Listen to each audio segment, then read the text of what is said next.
Good afternoon, everybody. Welcome to Google Jamboard and Screencastify. We are going to wait a few more minutes until it's 3:15 or maybe even 3:16 to get started.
Sound check, sound check. Can anybody hear this?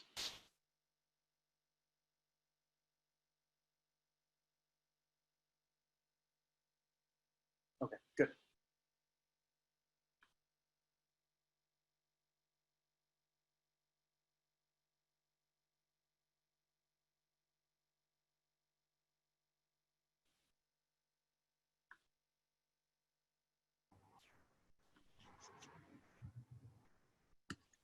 Hello again, everybody. Oops, I didn't mean to go ahead in the screen there.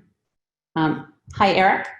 How are you? How are you? I think I can hear you. Can you? I can hear you. Can you hear me, Audrey? I guess I still can't hear you. Uh-oh. Let's see. I can see that you're at Fenway. Yes.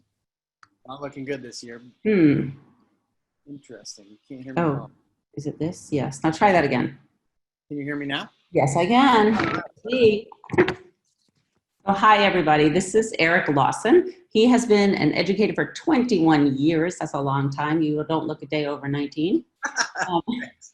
Right, he's been an elementary teacher, a technology integrator, a curriculum person, and now you're doing technology, right?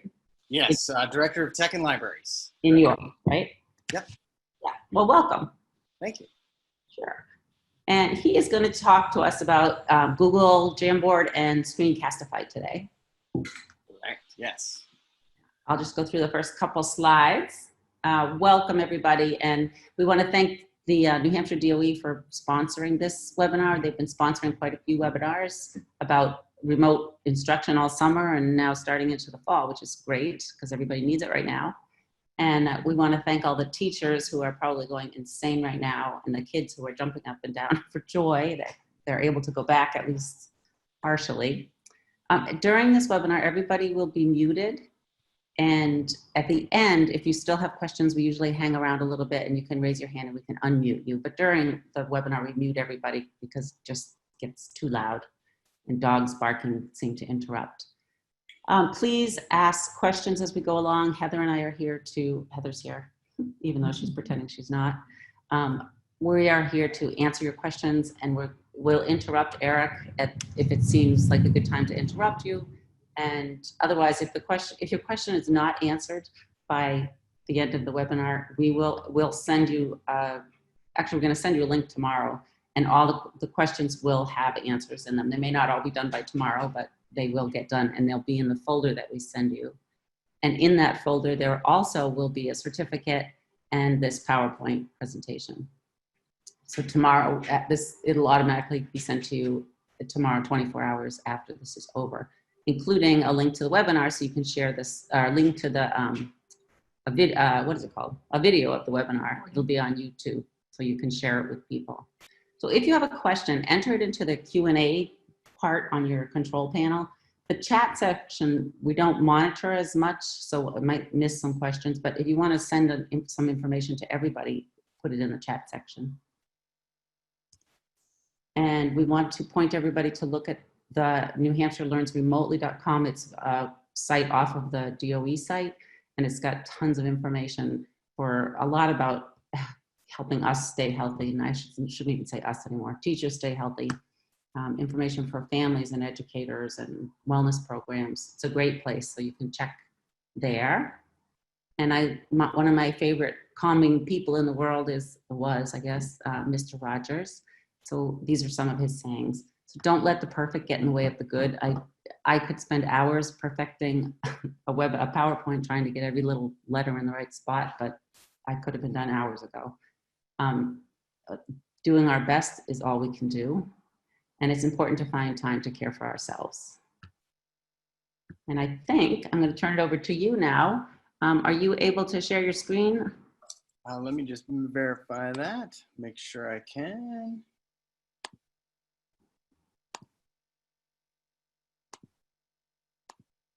All right. Perfect. You're able to see now, okay? I can see it. All right, perfect. All right, let me get back to the slide deck for a second here. All right, thank you very much, Anne. I appreciate it.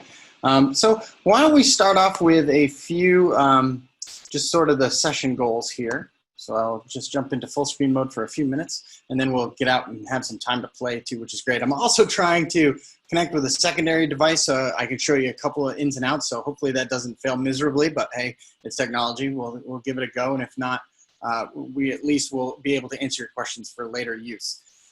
So what is Google Jamboard is sort of the #1 question we're going to try and answer today. We're also going to talk about how can we record some of our screens to build in tutorials or to have the kids do that. And then how can I publish both the screencasts and maybe some lessons in Jamboard for asynchronous learning models or modules inside of Google Classroom or whatever your LMS may be. So let's jump ahead here for a second. So what I figured I'd do in this quick little hour is to talk a little bit about what Jamboard is. What are the differences in versions? Because Google's really strange with their naming, and sometimes they name the same thing, the same name, so that gets a little confusing, so we'll talk about that. How can it be used in education? Because it was built more for an enterprise business solution. How can I record a jam if I needed to? And putting it all together, so how do we get there for distance learning, whether that's a hybrid model for you all or if you're in full remote, and then we'll of course have some questions, but please interrupt me. I'll try and monitor the chat as well as we go through here. I did collect a few questions from registrations, and I do plan on hitting those. I'm not going to touch upon it now before you haven't seen the tool, but I'll try and jump back to this slide as well to make sure I've hit everything before the end of the session. So hopefully it gets you kind of thinking, but also understanding some of maybe the limitations that these have. But I will say right off the bat, there's a free version to Screencastify that we're going to talk about. And Jamboard is completely free as long as you're in a G Suite school. However, your administrator of your domain does have to turn it on. So if you cannot get to jamboard.google.com with your school account, you want to talk to somebody on the tech team and make sure that gets turned on. It is part of the core suite, so there's no reason not to have it turned on, but manually it did need to be turned on at some point, and that may be what's sort of hindering what's going on. So let's jump in. I know I had a few questions about Google Jamboard in Zoom and Google Jamboard in Meet. So I just wanted to tell you that Google Meet is trying to become Zoom a little bit. There's some updates coming this fall specifically to try and match some of these tools that Zoom has had for quite a while, being a video conferencing solution. Google Jamboard is a whiteboard tool similar to what Zoom already has built in. However, it's also collaborative in nature, just like any of the other Google tools, and it can be used freely across Google Classroom. You can assign it to your students, or you could have it as one big collaborative panel, almost like a slide deck. That is coming to Google Meet here in September. So in the next couple of weeks or so, you should see Google Jamboard appearing if you're a Google Suite school and you're using Meet instead of Zoom, but you can use it in either video conferencing solution. Like I said, coming to September, you're going to get more of those panels, so you can do the Brady Bunch up to 49 students at once in Google Meet, but you'll also be able to get Google Jamboard that appears right in Meet, which will make it so much easier to just pop that up and kind of collaborate on the fly. So what is Google Jamboard? Google Jamboard is a physical board. There's one right behind me if you can see it, which is just a touchscreen Android tablet, basically. It comes with a couple of markers and an eraser as well. So you can doodle all over it. We'll talk about some of the tools, but if you've ever seen a smart board or Promethean board, there's some similarities there for sure. What Google didn't want to do is have it be just another interactive whiteboard, so it's built more for collaboration. There is a web app as well, so it's completely free, part of the G Suite core, as I mentioned before. You just go to jamboard.google.com, or from your waffles in G Suite, you can navigate to it as well. There's also an app, so if you have flipped Chromebooks, for instance, there's a great Android app that gives you a few more bells and whistles than the web version, but there's also an iPad app as well if you are running those in your district. So let me jump out just for a second. I want to monitor a couple of questions just in case. Oops. Let me get back into this for a minute. All right. All right, and just want to make sure I have that chat up. So please interrupt if I'm going too fast, but I do want to make sure that I get some of those. We have one question already. Okay. It's so you don't need to buy a board, a physical board? Correct. Right. Yeah, the web app and the app, Android or through the Play Store in Android or through the App Store on the iPhone, iPad side are completely free, so you don't need to buy the board. The board's super expensive. They're about $6,000 for the board with the wheels and all the staging on it. We were lucky to get a couple in a grant completely for free. That's the only reason, honestly, that I would have them in my classroom, because they are built more for collaboration. So it's not that you can kind of wheel it down to somebody's classroom and have one teacher use it. It's better in a library space or a maker space where kids are going to be constantly collaborating together on the board. That would be the only reason for the physical board. What we've found is that using a Chromebook flip, so the Chromebook is a Chromebook, but it also flips over and becomes an Android tablet, especially if it's touchscreen. You can push out that Android app to all your users. Well, the tech team certainly can if you don't know how to do that. And then that way they can pen over the top with a stylus, and now you've got basically a Jamboard per kid with a nice slate integration. So that, to me, feels like the better alternative for education than buying the board, if that makes sense. Yes, thank you. Yeah, no problem. And can it be used with Teams? I assume that's a yes then. That's a good question. I haven't tested out with Teams myself, but basically if you're able to share your screen in Teams, or if you're able to share your screen in Zoom, you certainly could get to the web app of Jamboard. What I will say, and we'll talk about this in just a second, the web app is like the baseline version of Jamboard. Then you increasingly get better when you go to the Android or the Apple app version of Jamboard. And then when you get to the actual board itself, it gets slightly better with all the software things that you can do. And we'll talk about that in just a second. So yes, you could probably share your screen and still get to it, but you may be limited to what you can do with the Jamboard as far as the tools, if that makes sense. Thank you. Yeah, no problem. So let's jump back into the slide deck just for a second, and then we'll have some time to play a little bit too. So this is just a rough little infographic that I put together about the different types of tools you get with the free version of Google Jamboard on the web. So there is a pen tool, and of course that gives you four styles of pens, they call it, and you only get those 6 colors. There are more styles and more colors coming, but when Jamboard first was introduced, they really wanted to keep it basic so that somebody could kind of just walk up to the board, pick up a tool, and understand what's going on without having to dive too far into it. So they're keeping it sort of rudimentary for a little bit, and then they will build out, and you'll certainly have a full color wheel palette eventually when they roll out all of the updates.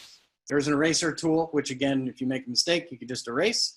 The select tool is fairly new to this year. So if you created a shape, brought in a picture, penned over something, you really want to get rid of it, you just, instead of clicking the pen to get off of it, you click on the arrow to the select tool, go grab whatever the image is, and then you can delete it or resize it or just move it to the side.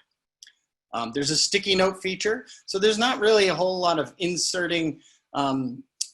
It's not like Google Slides in that you're not going to build out a whole bunch of pictures and text necessarily. It's more for the freehand. So you do have some capabilities to add some text. Sticky notes is one of them.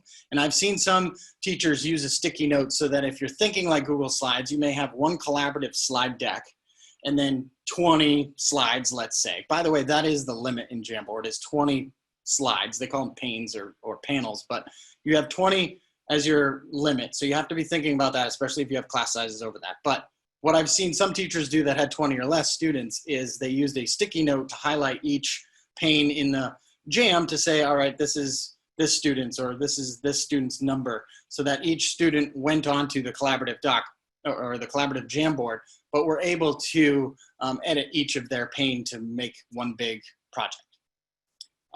You can insert images, and this is directly from the web. Being a G Suite core app, it is safe search, so you may not get all the images you were hoping for, but on the same token, you're not going to get the inappropriate ones either, which is huge, especially in schools. The shape tool is fairly new.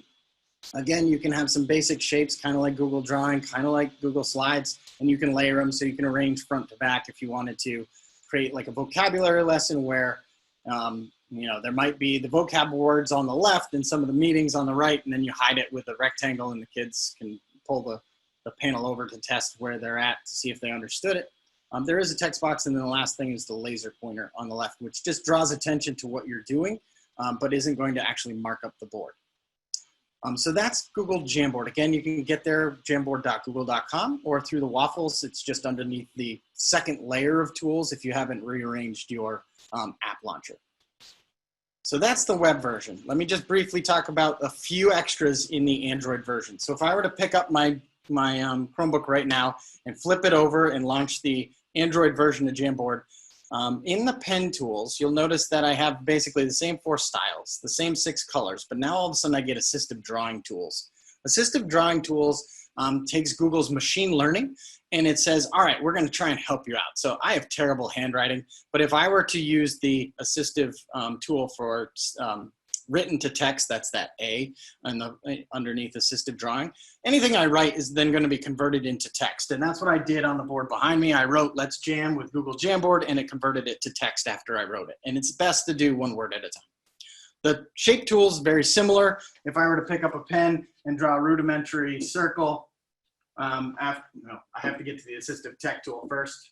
But if I were to do that with the right one, it's going to just change it for me and make the tool that I want. And then the last one, which is very cool, is the assistive tool for anything that you do with clip art. Let me just make sure you can see somewhere in here. So if I started drawing something pretty terrible like this, at the bottom of my screen, it took what I just drew, and it's giving me suggestions as far as what types of things Google believes I was trying to draw. And of course, I was trying to draw that cat.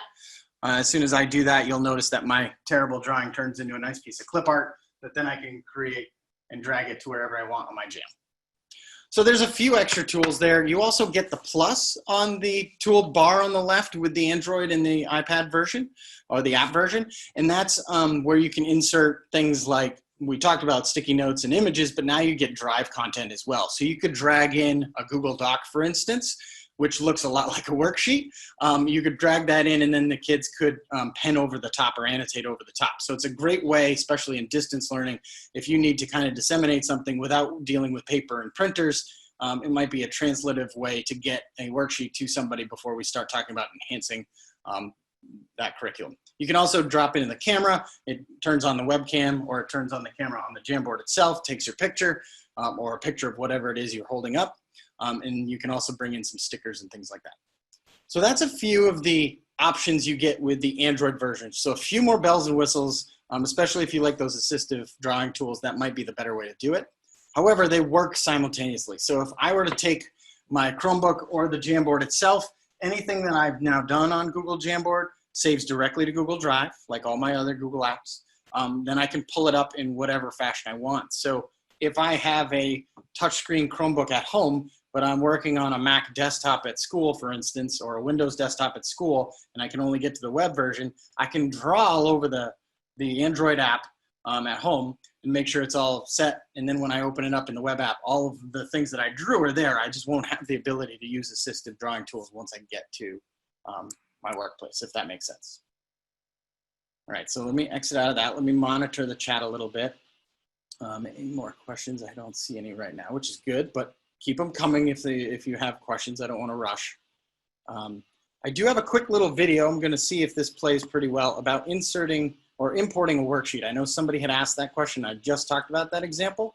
So let's see if I can run this in full screen mode here. One second.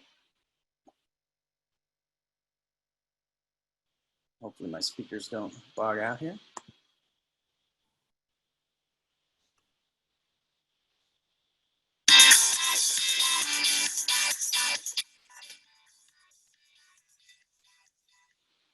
One thing I get asked a lot is how do you pull a worksheet into something digital? So here I am on Pinterest, and I found this cool CBC worksheet. Now normally I wouldn't use worksheets, but this is just for an example. I'm going to use a 2-finger tap on my trackpad to save the image and just title it something like CBC Beginnings, like the worksheet is, and click Save. Now I'm going to jump over to jamboard.google.com, open up a new jam, and title it CBC Beginnings, or something like that. Once I've titled it, you can pull in an image over here in this left toolbar. There's a little picture. I'm just going to insert one from my computer, find the one I just saved in my downloads here, and open. And after it goes through and uploads, I can drag it into the corner and resize it so it's a little bit easier for kids to take a look at. I might even add a few more directions by adding a sticky note. Again, this is a tool on the left side of Jamboard. So I'll just type in a few directions here, click Save, and then drag my sticky note out so they can read it a little bit easier, make it a little bit bigger. Now, how do I get it to everybody? Now I'm going to go over to Google Classroom. I'm going to create a new assignment and just title my assignment something like CBC Beginnings. See a pattern here, right? Just a few directions, and the last thing we're going to do is add an attachment. And so since Google Jamboard saves to Google Drive automatically, I can find it in Google Drive very easily. In fact, when I pull up Google Drive and pull up Recent, it should be the last document I was working on. So I'm here in Recent, and yeah, there's the jam. So I click Open. Now I can even make a copy for each student, which is pretty cool because now they each get a copy. And then I can assign that. That'll assign a separate jam to every single kid. Now, when a student goes to open it up in the classroom, and here's the jam, they can click on the pen tool. And this is great if you have a Chromebook Flip, because you can use a stylus or your finger in tablet mode and just draw or write letters that are missing in this worksheet, like I am here. And that's how you insert a worksheet into Google Jamboard to send out to your students. All right, so hopefully that kind of illustrates a little bit better what I meant when I said you're bringing things in from either Google Drive or from your downloads folder, and then you can kind of annotate over the top. It's something we've been asking for in Google Slides a bit more. There is that scribble function in Google Slides, but Google Jamboard was meant more for sort of handwriting, where Google Slides was meant more for bringing in material such as text and illustrations. And yeah, we'll be able to send out the slides and the video as well, so if you need to see it over and over again or see it pause while you play, that would be perfect. Will the Jamboard slides save automatically to their own folder in Google Drive? So in that example where I, as the teacher, created sort of a Jamboard template and then gave every kid a version of it through Google Classroom, right? It sent out something, then yes, they would be able to see that as well in Drive. If it was more of a collaborative nature, I wouldn't have sent one out to every single person. It would have been one large one, and then they would have found everything obviously in their shared drive, because I'm still the owner as the teacher, but they're all collaborating on that one document, if that makes sense. And yes, we will get all the links out. Will this PowerPoint be shared? All right, good. I think we're caught up, but keep the questions coming, especially if you see something or need to see it again, or just something came up and you're like, wait a second, how does that technically work? And I also added a great video, which is going to be part of the slide deck as well, from Tom Mulaney about how Jamboard and Classroom really work both ways. You can get them to kind of collaborate, and that way you can understand a little bit more about the ownership of the files, where they go, and how they get reintroduced to kids when it's assigned by the teacher. Student turns it in, feedback from the teacher goes back to the student, and eventually how does that all end? So that video walks you through it really well as well. And it's one of those that I recommend clicking on, pausing, kind of doing that type of stuff. All right, so I'm going to jump over to Jamboard for a second and just do a quick little demo here. So let me just pop this questions out of the way for a second. So we just talked about the CVC beginnings, which is a great elementary tool, but I have used design thinking quite a bit in my middle and high school areas, especially with teachers who are starting to look at some of the more global issues going on with everything in the current events right now and things like that. Talking about design thinking has been something that York's kind of grasped onto a little bit more. So we're talking about sort of the brainstorming phase. How do you empathize with certain people and problems that are going on, and how can we kind of ideate or prototype some sort of solution or workaround, if nothing else, to help out and test that and then solve the problem all over again. So while I'm in Google Jamboard on the web, I'm just going to demonstrate a few things. We talked about the tool bar over here to the left. You also have the ability to enhance your background or change your background. So you can, there's again, not many choices yet. It's still kind of new and they're still trying to test the waters with education. But you do have like dot paper. So some people in math may appreciate some of this types of thing. They also have like line paper for graphing, but also the line paper if you wanted to write sentences, that might help out a little bit more. And then you also can take a look at all of the frames you have going across the top.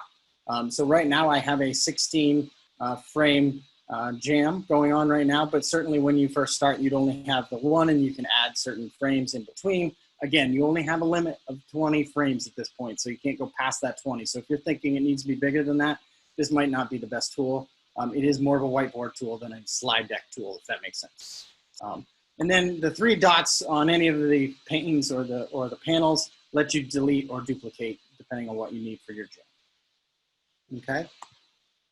Let's just double check. So if I slide over, yeah, let me do full screen mode, see if that's a little bit better for people to work on.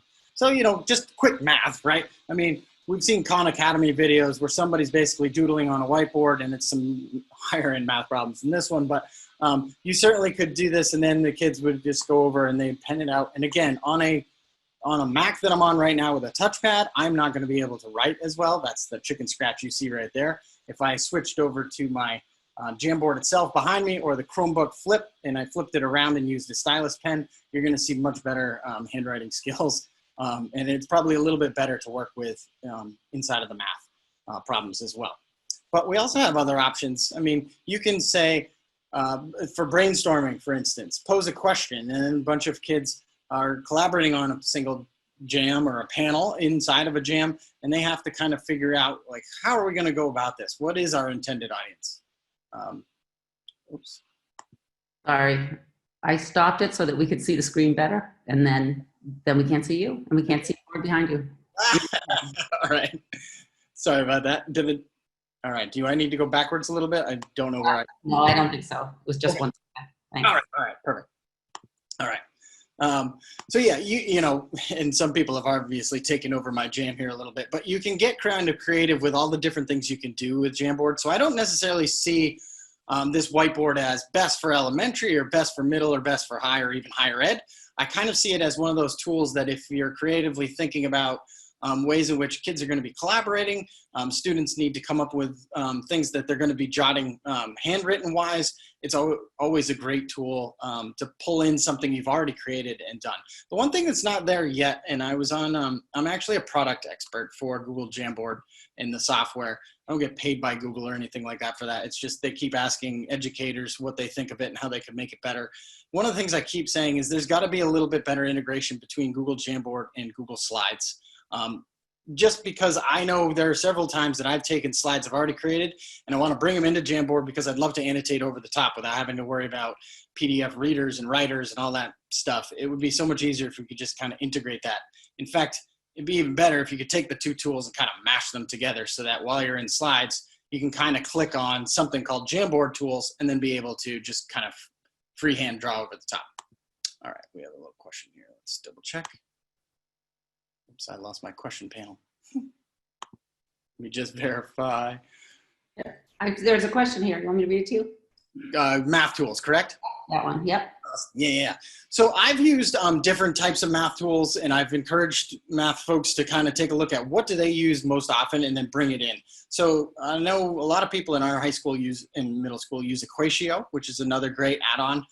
They've done sort of a lot of things with Equatio inside of other Google apps, and then they brought them into Jamboard so that they can illustrate over the top, because you're not necessarily going to be using it to show your bell curves and things like that, but you certainly want to annotate over the top. So if you have sort of a line plot, or if you have certain types of models maybe, or things that you're looking at, trying to illustrate would be great. I know science teachers love it because they'll put up some diagrams and leave out sort of what the issue is, or say, here are sort of the attributes. Now I need you to either draw a line to it or kind of focus on where in this diagram does that suggest. So any type of thing you're annotating over the top really works out really well. Equatio is EQUATIO. It's not free to do the premium, unfortunately. It's by the company Text Help. They're the ones that also do read and write, which is a great assistive tech tool for speech to text, text to speech, and all that fun stuff. Good questions. Keep them coming. But yeah, I see it as more, if you can drag something into Jamboard and kind of get the creative juices flowing, that's great. There's also some templates that I'll be happy to share out. It's at the end of the slide deck as well, some resources where, you know, you have Venn diagrams and T-charts and all the fun stuff we've always done sort of on paper, just sort of inside of Jamboard itself. So electronically, it's a little bit easier when you're doing some distance learning. And also if you have these great Chromebook flips, there's no reason why the kids can't just jump on those with their stylus pens if the model you have has those. If you're limited to just the touchpad on a Mac or a Windows device, or a entry-level Chromebook, it may not be as great for you, because I know for a fact that I'm not one that's going to be able to do a bunch of math problems using my finger on a trackpad. My signature is bad enough at the bank and in places where I have to do that on a trackpad that I wouldn't try and teach that way, let alone learn that way. But if you can get to either a tablet or a Chromebook flip that has that touchscreen interaction with stylus, that's the best way to do it. And that's where I see it helping out with education anyways. So I want to give you a little bit of time to take a look at, and let me get out of this one for a second. I'll go back to Jamboard. I'm losing my screen here, but that's all right. I will, oops, don't want to interfere with Zoom. I don't want to jump out of Zoom. That would be a bad thing right now. But I certainly can go through and show you a couple other examples if that makes sense. And again, it might make sense to show you if I can try and get my Chromebook to also lead the discussion. We'll see how that goes here in a second. But somebody just brought this up to me the other day. We were working and she talked about having just sort of a way to track things in class. So just a pointer system. The students that she worked with sort of had this thing on their desk all the time where if they had a question, they put up one color coin. If they needed some extra help, another, whatever. It was just sort of the students didn't want the full attention drawn to them with raising their hand or not being able to stay on pace. It was sort of just a visual cue for the support staff member to kind of come over and just check in. So online, that's a lot harder because you either have to have multiple apps going or somebody has to figure out a way to only communicate with that child. And as you may have figured out, when you're in a video conference, sometimes the question goes to everybody and that's not always what the kid wants to do. So they stay quiet and you're not sure if they got the understanding. They came up with sort of this way to track so that if students had issues or wanted to double check on things, there's even a reward system later on that they could pull these up in their Jamboard as they were working on other jams. So this support staff person is basically going to add this slide to anything that the children under her caseload is going to have so that they can kind of double check on it. So the very first thing she sees when she checks in is, all right, where are we at with this tracking mat, which is kind of cool.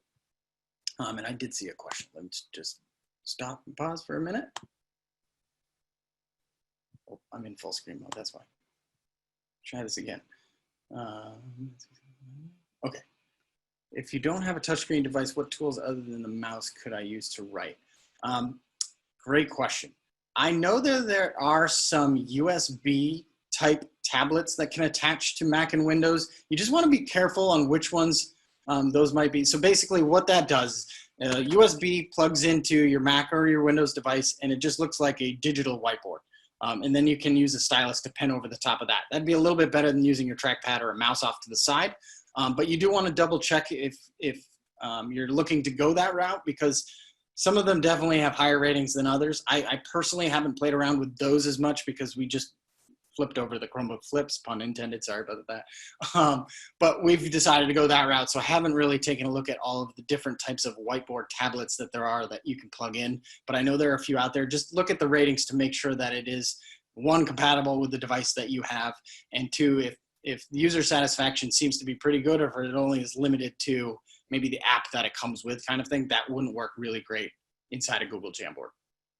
So hopefully that sort of answers the question. I know it's not exactly what you wanted to hear, and I didn't say, here's the tool, go grab it. But that's sort of where we're at as far as that was concerned. But it's one of those things you just got to play around with. So if you can, get into Jamboard, great. If you can't yet, make sure you talk to IT and have those just open them up for you and your students. There's really no need for them not to. Like I said, it's part of the core suite, so it's FERPA COPPA compliant. It's completely free. There's no additional charges. It saves to drive. You can share it in classroom. There's really no disadvantage to Google Jamboard. And yes, you're right. If you have an older Chromebook, any optics really, anything that plugs in USB wise is not the best thing for Google Jamboard, and trying to drag in any type of whiteboarding or annotation tools. That's where I think the next tool that I'm about to talk about, Screencastify, may come in handy, because one thing that is pretty good on Chromebooks is document cameras. And so you can connect, we use IPEVO, document cameras with our Chromebooks. There's just an app in the web store that you can grab, and it works out really great. And when we talk about our next tool, Screencastify, you can cast your screen, you can cast your webcam, or you can cast any camera that is connected into your device. And it doesn't matter what device you're on, as long as you're using Chrome, you can capture any of those things. So any other questions on Jamboard before we kind of cycle over to Screencastify? Looks like you got them. Yeah, okay. And yeah, I agree with you, Cheryl. Chromebooks are great because they're sort of the baseline level, and they do probably 95% of everything we need to do. Unfortunately, if you don't buy the touch or the flip Chromebook, for me, that was the game changer. It's a little bit more money. I think we bought them for $300 per device, so it's not in the 200 range for some schools. But for $300 to get a Chromebook, an Android tablet with a built-in stylus, I mean, to me, that was the game changer. And we've been able to kind of, even before we went remote learning last spring, we were using them in class to do sort of some annotation and some creative brainstorming and design thinking with Jamboard. So if you can pitch that, at least, maybe that would be the best. But you're right, as far as the web version, it's fairly limited in what you do.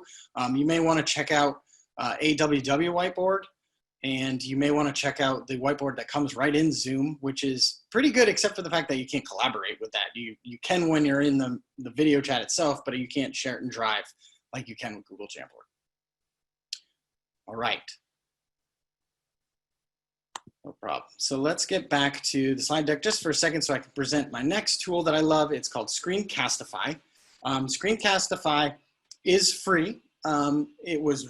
It was a great deal last spring when they gave us all the premium features for free, although what vendor didn't? And then, of course, they've got us hook, line, and sinker trying to buy into that. But we used some of our grant money this year to go full in because we had 100% students and staff say they love Screencastify, don't know how they teach without it. So here's the limits. If you go to screencastify.com and you install the Chrome extension, which I'll show you in just a second, the free version gives you 5 minutes of casting time. You can cast your browser tab, the full desktop, your webcam, or some combination of those. It can use your microphone. Like I said, if you plugged in a document camera into your Chromebook, you can also record that instead of the webcam, or the webcam and then that, and cycle back and forth. It's pretty great like that. If you go with the premium, it's unlimited. You also have the ability to to use some editing tools. So you can, you know, if you go a little long, you can cut it on the front ends. You can add a title or some text to kind of bring clarity, and then you certainly can share it off. So let's just take a quick look at casting your screen with Screencastify.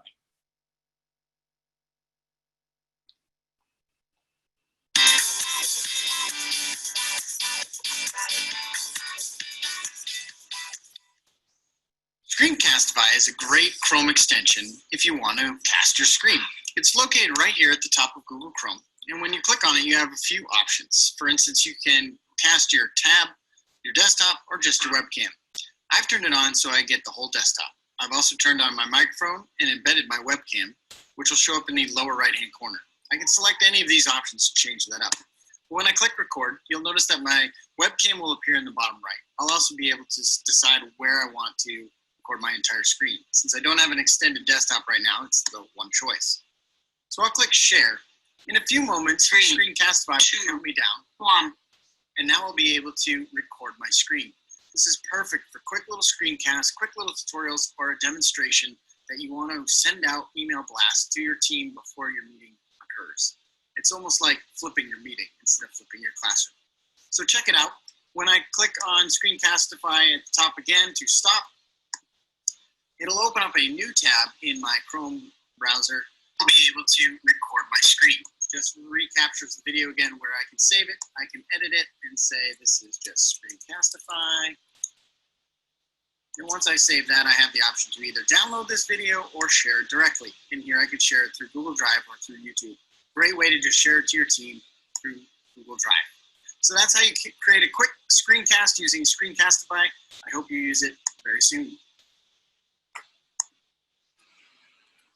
So your brains may be thinking, all right, he just talked about 2 quick, and again, the video will go out so you can watch it and pause it if you need to while you play, for sure. We just shared 2 quick tools here in an hour. How am I supposed to be able to get back into that? The reason I do that is because I think these 2 tools simultaneously together could be a game changer as well.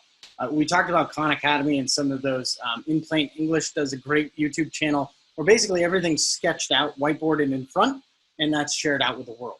So if you think about it, if I have the Screencastify Chrome extension at the top, and if you don't have that, you can just go to the Chrome Web Store and search for it. Again, it's completely free for the 5-minute, the 5-minute limit. But if your district goes with the premium and you already have that extension, it automatically bumps you up to unlimited like we have. But if I were to, I'm not going to do it on this person's Jam just because she shared it with me and I don't want to ruin that. So let me go back to Jamboard for a minute. Go back to one of the other ones that I was just in here. Let's go to, we'll do the breakout. Well, we were doing digital breakouts the other day, and I realized that if you have to pen over the top or take notes, it might be great inside of Google Jamboard. But I might have to explain that to people, right? So before I enroll in anything, I'm just going to click on that Screencastify extension at the top of Chrome again. And then I'm just going to, so because I'm on a Mac on this one and I want to share everything in case I flip-flop between tabs or I flip-flop between applications, I usually leave it on desktop. I know that there are times where you just want to broadcast your tab and not get your email, for instance, or something like that, like I had in the video. So I'm just going to leave it on that. But if I record that for a minute, and I won't record long, it's just for the demonstration, it should count me out. Oh, yeah, that's right. I have to select my entire screen, and then it'll count me out. So for today's lesson on Peter Cottontail of Breakout EDU, I need you to solve Wiley the Wolf's issues with the clue, and that clue should help you unlock the first box. I'm going to go back up to Screencastify, the extension at the top like I shared in the video, and with a click, hopefully with a click, something's not clicking for me now. I can stop sharing. I can stop sharing at the bottom too. I'll do it there. It does open up a new tab, but since the video, there's been some updates. Let me just make sure, pause that so you don't hear that. I still can change my title at the top instead of just having a timestamp. I can even open up an editor as I talked about. You still get all that with the free version. You just are limited to the 5 minutes. But you also can add titles and some texts and things like that. But also take a look at this, share now. I can share directly to Google Classroom. So I was using Screencastify to share what I had whiteboarded on Jamboard, when with a couple of clicks, I'm able to share that directly to Google Classroom so that everybody can kind of see it in a quick method so that they can understand what they need to do when I then share out that Jamboard in Google Classroom for all of them to either collaborate on or for them to take an individual jam themselves, work on it, annotate over the top, and send it back to me. Somebody just asked about Loom. Great question. There's a few differences to Loom and Screencastify.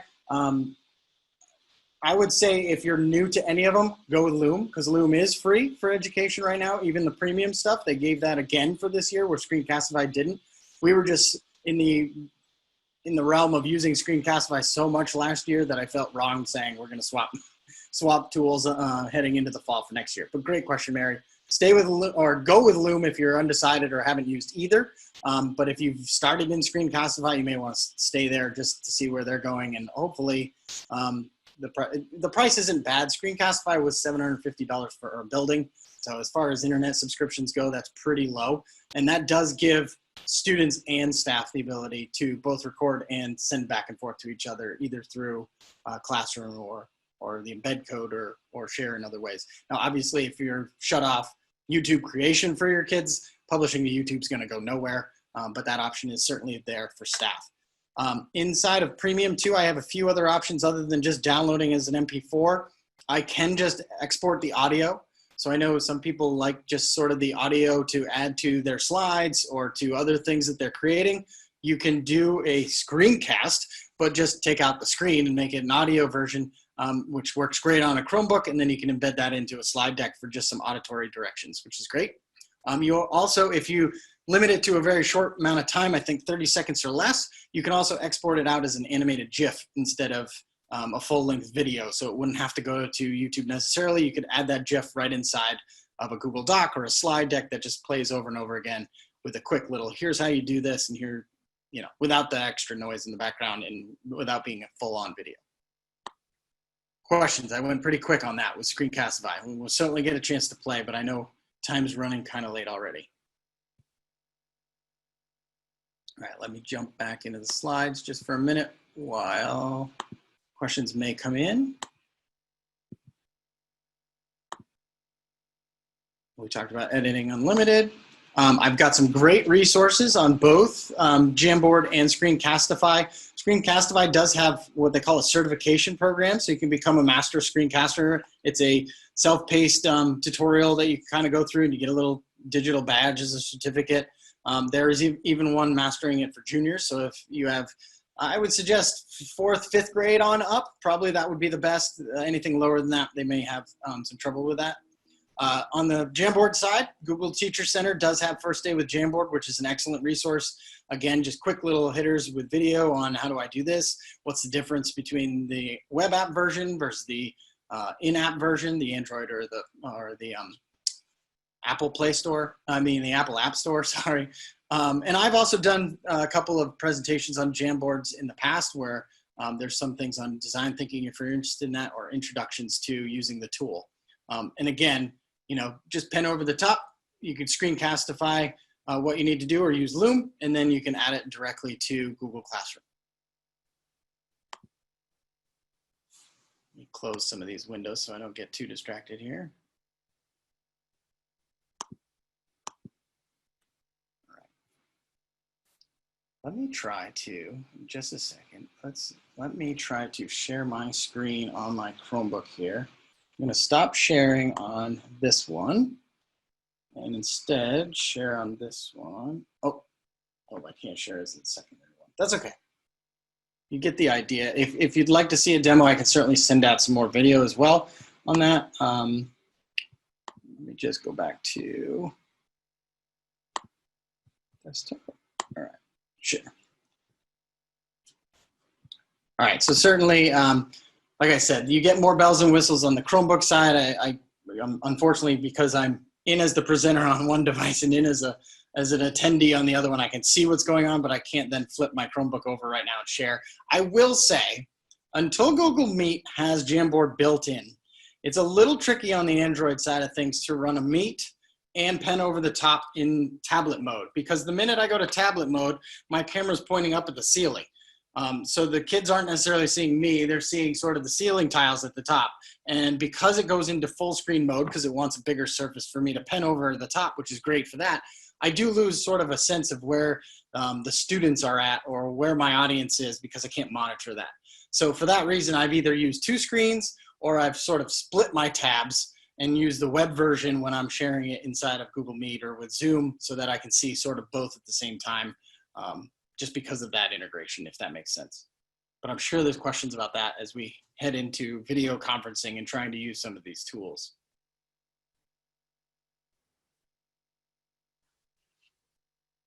People probably just want to play too, which is fine. It's the best way to learn.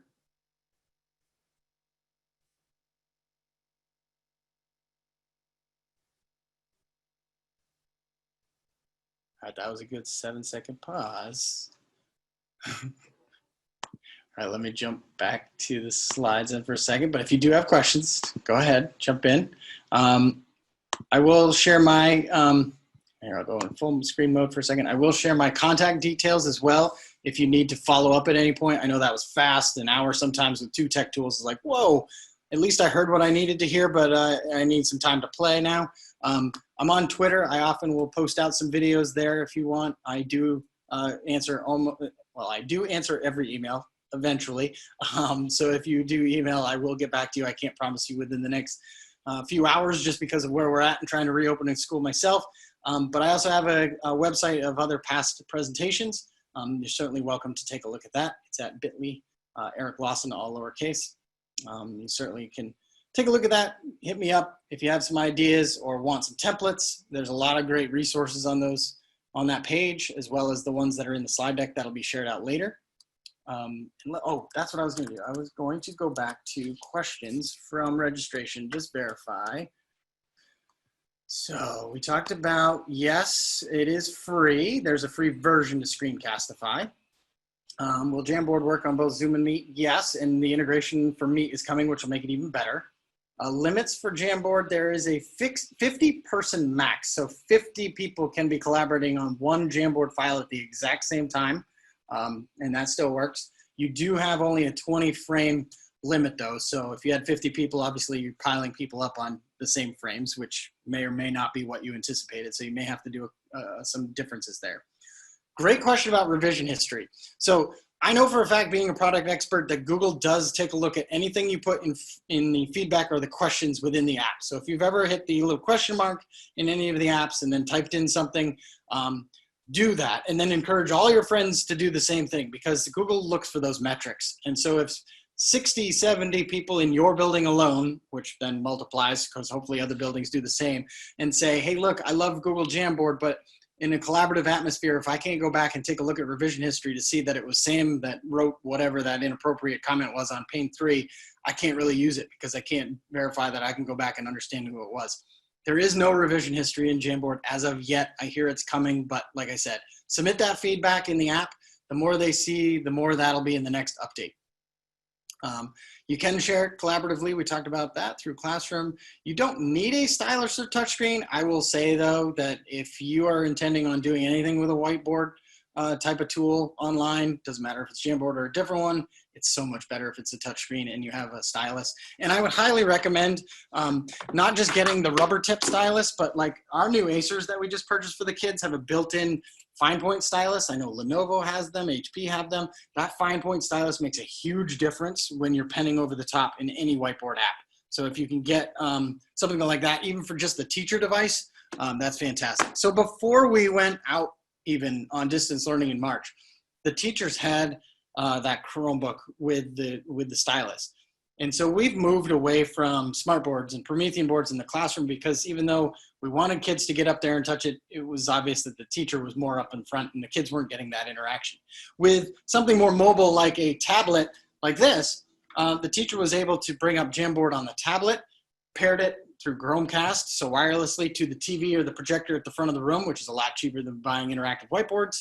And then they could drop this on the kid's desk and say, all right, Johnny, can you show us what you just did on that one? And everybody could still see it at the front of the room, which made it so much better. Obviously, you can't do that right now with COVID because we'd have to be washing in between every single touch use. but that even one device, when we get back to sort of normal, made a huge difference in the classroom for us. We talked about importing a worksheet.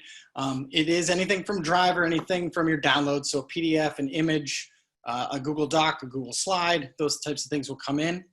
I will say though, if you have a Google slide deck of like 50 or more slides, when you bring it into Jamboard, it really bogs it down. It takes a while to get there, and it also does the tiny little thumbnail view that you then have to tap to kind of see all of them and then pull out just the 1 or 2 slides you really need. That's a little more tedious than what I would probably do is go into the slides itself, download the one slide as a picture, then bring it into Jamboard, because it'd be a lot cleaner that way, even though it's a couple extra steps. Small group work with Jamboard, good question. I have seen, like I said, the jam went out to the whole class, and maybe there were 5 panels, and okay, so you 4 kids are gonna work on panel 1, you 4 kids are gonna work on panel 2, and you can kind of tell based on what's going on, if you're live in the moment, who's doing what.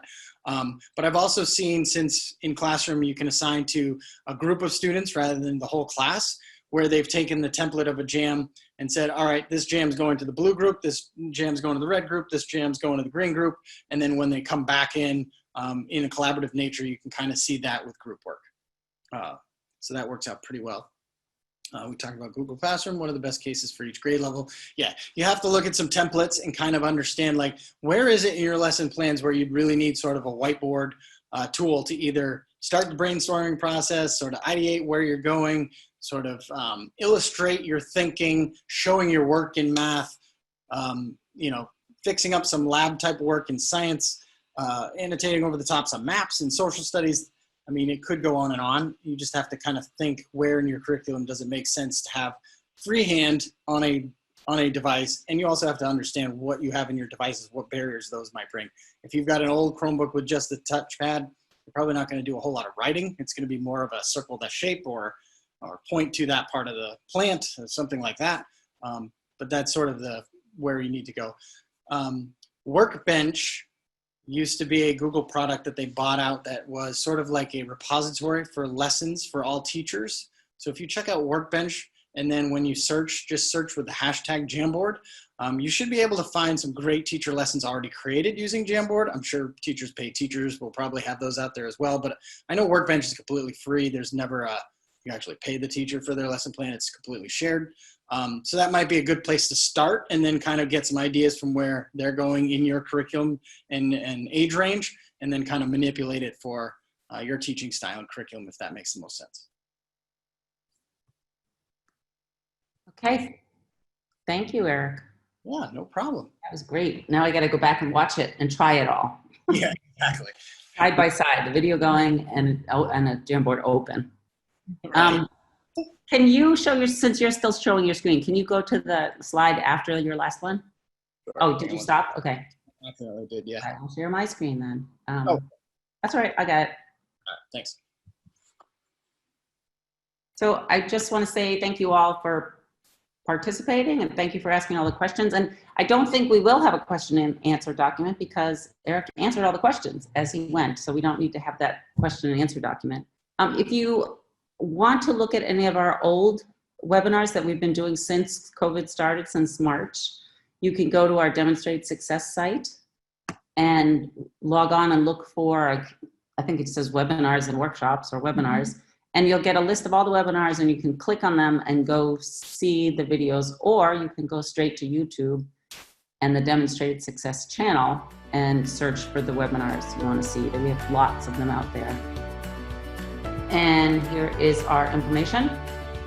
Although Beth is really Heather, but that's okay. So thank you.